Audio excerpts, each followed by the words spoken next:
it's just as important as our physical health, if not more important. And when it comes to sport and performance, I think our mental preparation is more important.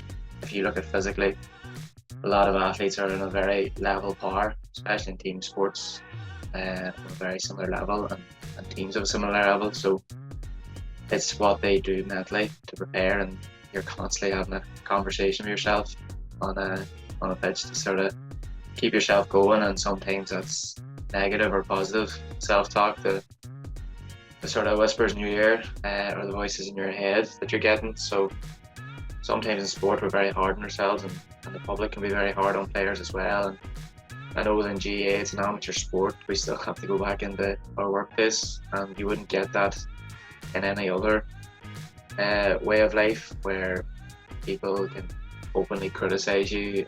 It is challenging, and I suppose for me in the past I would have been one to put everything into sport and neglected other aspects of my life, and that was tough. In 2016 I'd reached out to the GPA, the Gaelic Players Association, because I was struggling a bit and I just didn't know what direction I was going, with a lot of injuries, and we were able to work with a performance coach to sort of try and put more time into my academics, my family, my friends. And Lena mentioned balance earlier, and I think that's the most important thing in sport. In a way, you know, there is sort of a better understanding of mental health now. So but I do think it can be more difficult, perhaps more from like a kind of character trait standpoint of like high level athletes. We don't like to show weakness sometimes, you know, because there's this whole thing of just being like mentally strong and able to just train really hard and kind of go into the gutter in training, and like, you know, and still being able to do it over and over again and then perform on the big day. And showing like weakness in a way maybe is, you know, you don't feel comfortable doing it as an athlete. And I think, you know, that is an issue, and it can be difficult then when people aren't willing to speak about it, you know, because you don't want to show mental weakness because it's such a big part of what we do and our professionalism. So yeah, I mean, but I do think there is a medium for athletes now to be more honest about it, and I would 100% really encourage that, and I think it's important. I think particularly like post-tournament blues, it's a big thing we've had to deal with coming off the back of like the World Cup in 2018, when we got to the final, and then after Tokyo, like it's tough after tournaments to just like go back to normal life, and that's a time when athletes do kind of need to talk about it and speak about it, and it can be difficult. The Lions tour and the previous ones, and one of the S&C lads was like hit the nail on the head. He was like, because the buzz of being on tour is just unbelievable, and my mom always said it as well when I came home from whether it be a Lions tour or an Irish tour in the summer, like she'd give me like 2 or 3 weeks because I was just different. I just like, whether I wasn't like low, but it was just, you're either carrying on and behaving as you were on tour, like the chat you'd have or whatever way it was. And the S&C fella, Paul Fridgen from Wales, he was like, when we're all sitting on the beach on our lovely holidays in about 2 weeks time, depressed off our heads, can we keep the WhatsApp group open and keep the crack going? Because it's hard to, because you're so highly invested and the emotions are really high and everything's like high intensity, and then you come down. It takes a bit of getting used to. It's definitely like a period where you just have to get through and rev yourself up. But going again the next week after getting knocked out of a big tournament is unbelievably challenging. I find that really, really hard. It is really important to be mentally tough and playing at a high level, and it's something that I definitely struggled with this year. You know, we had lost the All-Ireland and we were out with our club within 4 days, which is a really difficult thing to do. You know, you're coming down, and I think in previous years it was much easier because we had won. So you're kind of, the adrenaline carries you through. You're going out with club, you're still, you know, on that high from winning the All-Ireland. But it was something that I definitely struggled with this year, kind of going straight back into the club, having no time, I suppose, to mourn the loss essentially, you know. So it was something that I struggled with for a couple of weeks. For me, it's all about balance. It's about balancing, obviously, that work-life balance, if you like.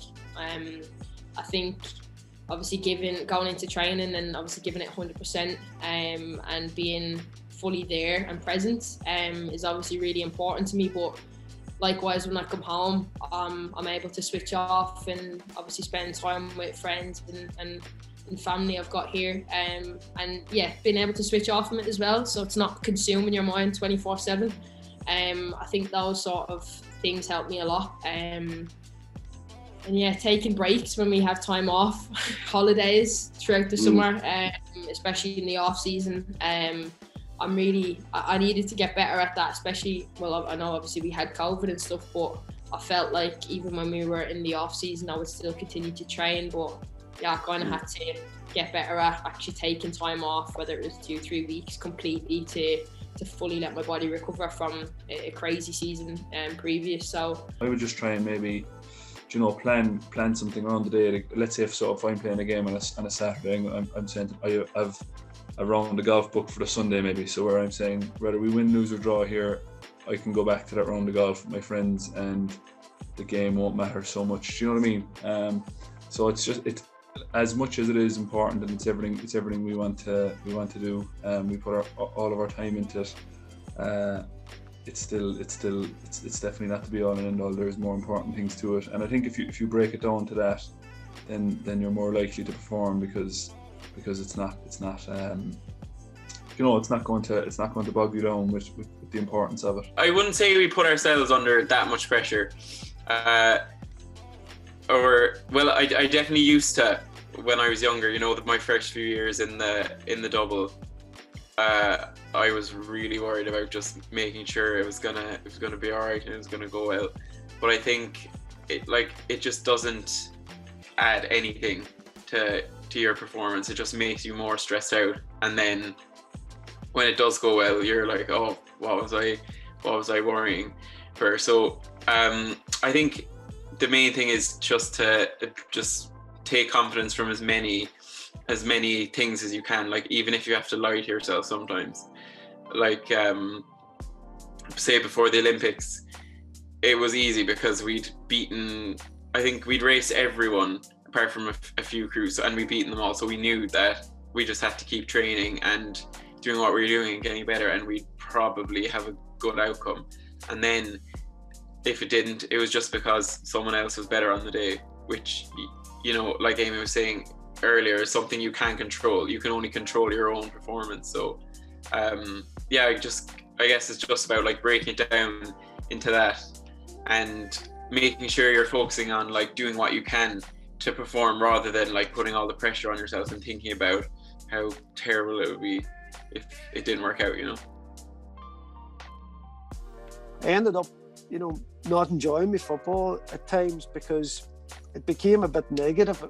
As I say, sometimes I felt like I was out on my own a bit, and I don't know what it was. I just kind of lost the buzz for it. But it would always rekindle then. You know, I might go way off and play a wee bit of soccer, and then I'd miss the boys and miss the buzz of it, because people often ask what's, you know, playing League of Ireland or Irish League soccer. Listen, geez, way up here, obviously. You can't put the two together. I used to play centre mid in the soccer anyway. It was such a different, like, you could enjoy it and relax, whereas Gaelic was just boom. You enjoy some league games in Gaelic, but Championship at times was hard to enjoy. You know, a lot of my most enjoyable times came playing with my club. Units, you know, we had a fantastic team, and I felt very much backed by everybody at the club, and there was no pressure on, and they were probably most of my enjoyable times was playing with them. We're hardwired. Every organ system in the body is hardwired. For example, in my own postdoc, I looked at how the brain and the endocrine and the immune system all crosstalk with each other. So all the organ systems in the body crosstalk, and they send out these small signals, chemical signals to each other. So if you are depressed or you have some form of mental illness, of course it's going to negatively impact on your performance. It impacts on so many other facets of your daily life, why do you think all of a sudden it's not going to manifest itself in performance? Of course it will manifest in performance. But the other side of the coin is that we know that people who are relatively active, who are physically active, they have a less likelihood of developing depression or symptoms of depression or anxiety and all of these things. And that's whether you're playing sport or not playing sport. There's lots of evidence showing the neural plasticity of the brain. A single bout of exercise, why would the brain not react any differently to your skeletal muscle? You get all these neural connections, all these neurotropic factors are released during a bout of exercise that decrease the probability that we will get depressed. You know, so firstly is that yes, that if you are depressed, it was more than likely have a detrimental effect on your performance. But the other side of the coin is your likelihood of getting depressed is reduced if you're regularly physically active. So, and particularly for those players who, when they stop playing, it's important. And we're not talking about going out and running a marathon. We're talking about going for a walk, just doing some form of physical activity.